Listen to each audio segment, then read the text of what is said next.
Okay, and we're back.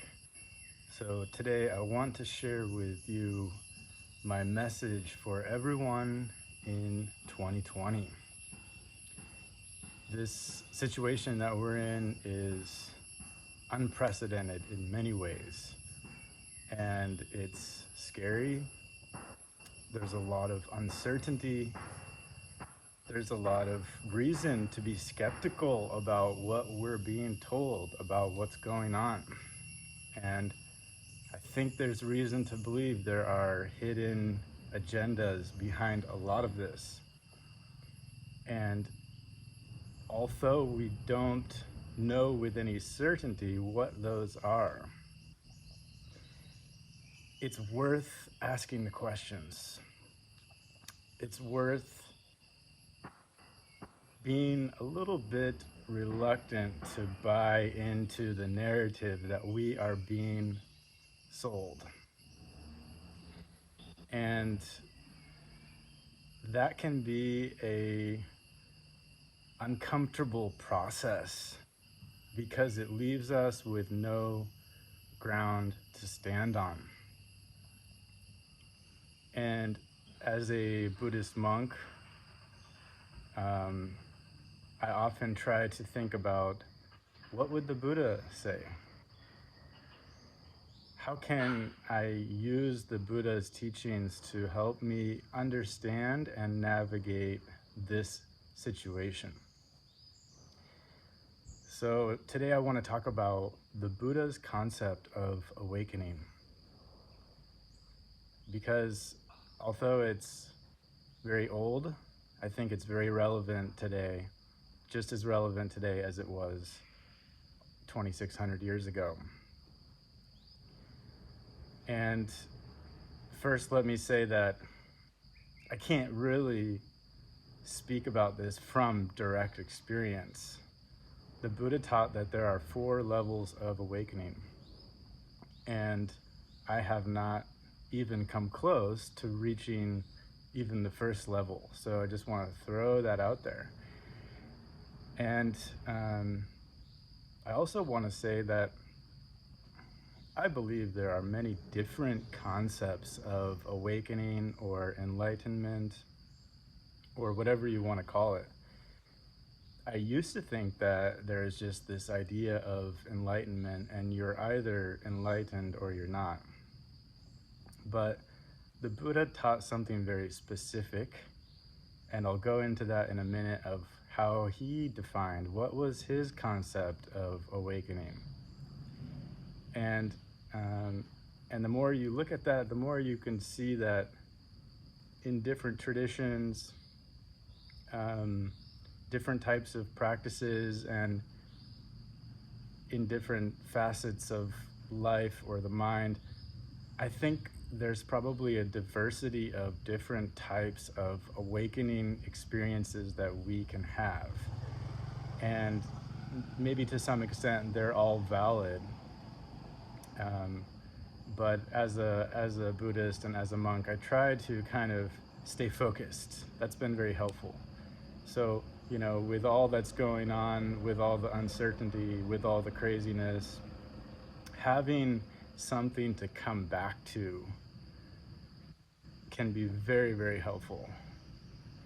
And so that's what I want to share with you today. So the Buddha's concept of awakening is the absence of what are called the three defilements: greed, hatred, and delusion. And so it doesn't necessarily mean that the person who awakens will know everything, they'll have everything figured out, they'll be the perfect person in every way. It doesn't seem like that's what he was saying. And so that's kind of one idea we might have about an awakened, enlightened person, is like, oh, they're perfect in every way. But the problem with that is that then we can see that nobody is perfect in every way. So then we throw the baby out with the bathwater. And it's easy to conclude that there is no such thing as enlightenment. I believe there is, but we have to look at what that actually would look like. And so the idea is that we all have these defilements or these kind of poisons that are in our hearts, that are in our minds. Greed, hatred, and delusion. And it's important to know that hatred is also, that anger is seen as a form of hatred here. And so the message for 2020 is to have a long, hard look at yourself and be willing, be brave enough to kind of recognize to what extent is greed, hatred, and delusion at play. To what extent am I influenced by these things? And how does that affect me? How does that affect the quality of my mind?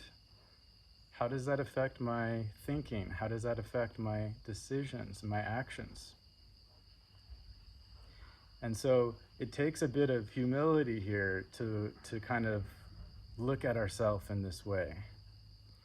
And with all that's happening out there, there's a lot of dividing going on.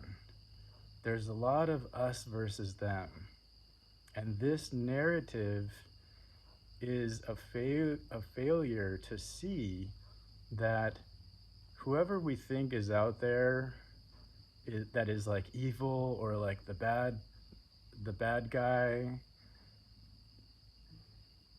we can start to kind of dissolve that concept of us versus them. That we see that if we look at ourselves, it's like, oh, you know, I can see that in my own heart there's also this anger, there's also this hatred, there's delusion because I don't know everything, and there's greed, you know, that I'm being influenced by these things. They are obscuring my ability to see the way things really are. And they cause me to wish that things were different. And so this is like the core delusion. So the Buddha's concept of awakening in a very kind of simplified way is seeing the way things really are and not needing them to be any different.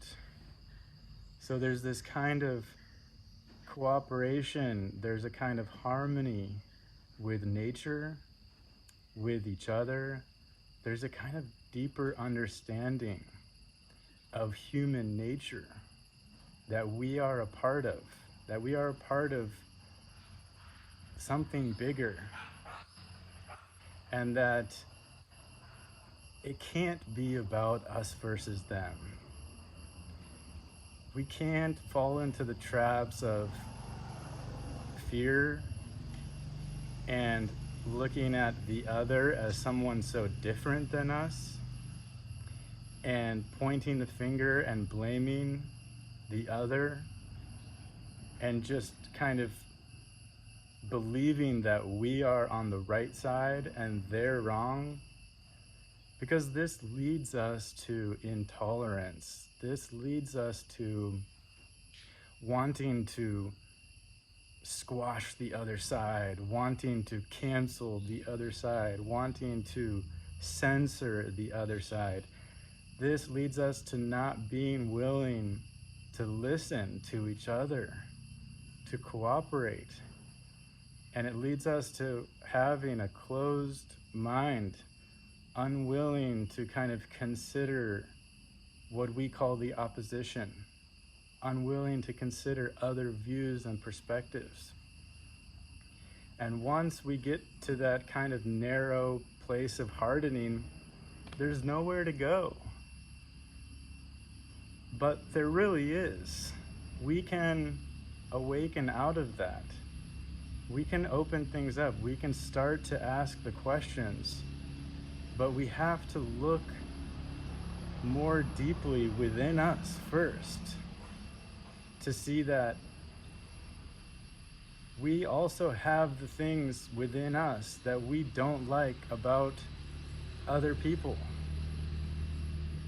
How much hatred is there going around that's cast upon the other side because of their hatred? Right? We can't hate the hater. Then we're just playing the same game. We're falling into the same trap. So, what's the solution here? The solution is to pause. The solution is to take a deep breath. Come into the body. The solution is to be able to sit with ourselves and tune in to what's happening in our own hearts, what's happening in our own minds. And can we see that the problem is not out there? The problem is actually in here. And then we have to really learn how to soften and be able to sit with that. To be able to recognize that and hold it in a way that won't cause us to just reject it or ignore it or deny it. And the way to do that is really to remind ourselves, like, it's okay. I allow myself to be imperfect. And when we allow ourselves to be imperfect, we also can extend that invitation to others. And then the lines that separate us start to fade away. And the natural radiance of the heart starts to shine through. And you don't have to reach any of these higher levels of awakening to experience this directly for yourself. And the radiance of the heart has a very important message for us in 2020. That we're all in this together. And that we have to stop turning against each other. We have to be able to see that we're not different. We're not that different. So in some ways we're different, and we can celebrate that diversity. But it has to come from a fundamental place of unity. That all of us are in this human reality, whatever that is. We don't really know. And we're all trying to figure it out.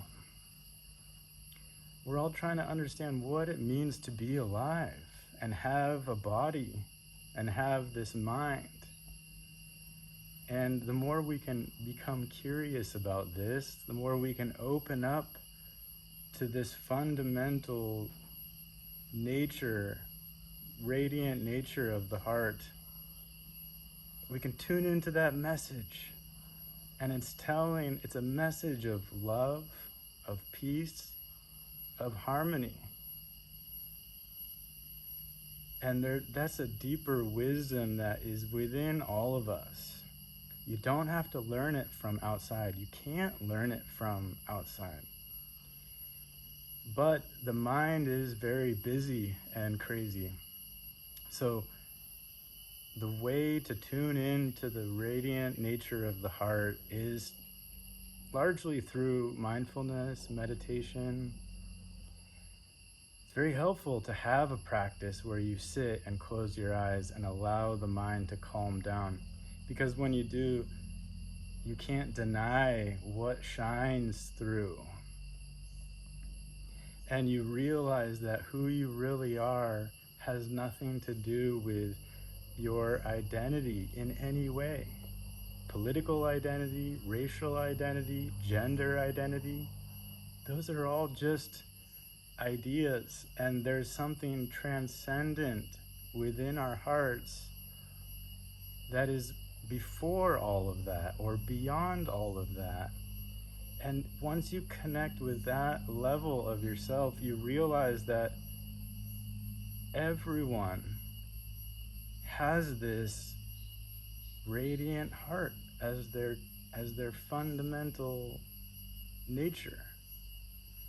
But it's just that it's covered up by these defilements. The brilliant purity of that is obscured by greed, hatred, and delusion. So even if it's unlikely that we can completely overcome these three defilements and realize true awakening according to the Buddha, we can start now. We can learn how to tune in. We can learn how to soften and open. We can learn how to become intimate with ourselves and realize that what we really want is something so beautiful, and it's something that connects all of us. And we can use that inner wisdom to guide us and help us navigate through these confusing, uncertain times. And if we can do that, I am personally very hopeful that this whole situation can be the catalyst for individual and collective awakening. So I hope that is something that resonates with you in a deeper way. And certainly the invitation is to tune in and find that message that's coming from your own heart and see what it says. And with that, I wish you all the luck. Stay grounded, stay connected to your body, stay connected to your breath. Try not to fall into these extremes. Try not to fall into these traps. Try not to let your actions be determined by the greed and the hatred and the anger. And also don't beat yourself up. You know, we have to be understanding. We have to be forgiving. That's real compassion, when we understand, like, wow, this is hard. It's hard to be a human being, and the situation we're in is very difficult. So we kind of extend a little bit of leeway here to ourselves and to others, that we're all trying to figure it out. And if we can work together, then hopefully we can come to a real solution. So thank you so much for joining me, and I will see you again soon.